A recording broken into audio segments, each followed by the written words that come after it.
Hi friends, అందరూ బాగున్నారా? నేనైతే మేకాల పాయ చేయబోతున్నాను. దానికి కావాల్సిన ధనియాలు, జీలకర్ర, యాలక్కాయలు, లవంగాలు, దాల్చిన చెక్క, మిరియాలు, ఎండు కొబ్బరి డ్రై రోస్ట్ చేసి పొడి చేసి పెట్టుకొని మేకాలు తీసుకొని ఉప్పు పసుపు వేసి నీట్గా క్లీన్ చేసుకొని కుక్కర్ తీసుకుని ఆయిల్ వేసి ఆయిల్ వేడెక్కిన తర్వాత ఉల్లిగడ్డ మసాలా వేసి సన్నగా కట్ చేసిన ఆనియన్స్, పచ్చిమిర్చి, టమాటా వేసి బాగా వేగనిచ్చి అల్లం, వెల్లుల్లి, ఆనియన్ పేస్ట్ వేసి బాగా మగ్గనిచ్చిన తర్వాత ముందుగా కడిగి పెట్టుకున్న ఈ పీసెస్ కూడా వేసి బాగా మగ్గనిచ్చిన తర్వాత ఉప్పు పసుపు కారం వేసి ముందుగా రెడీ చేసి పెట్టుకున్న పొడి కూడా వేసి తర్వాత వాటర్ వేసి మునిగేంత వాటర్ వేసి కుక్కర్ విజిల్స్ పెట్టుకోవాలి.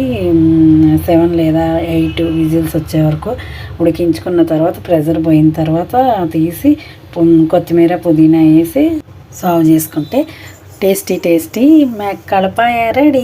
ఓకే ఫ్రెండ్స్, మీకు నచ్చింది అనుకుంటున్నాను. లైక్ చేయండి.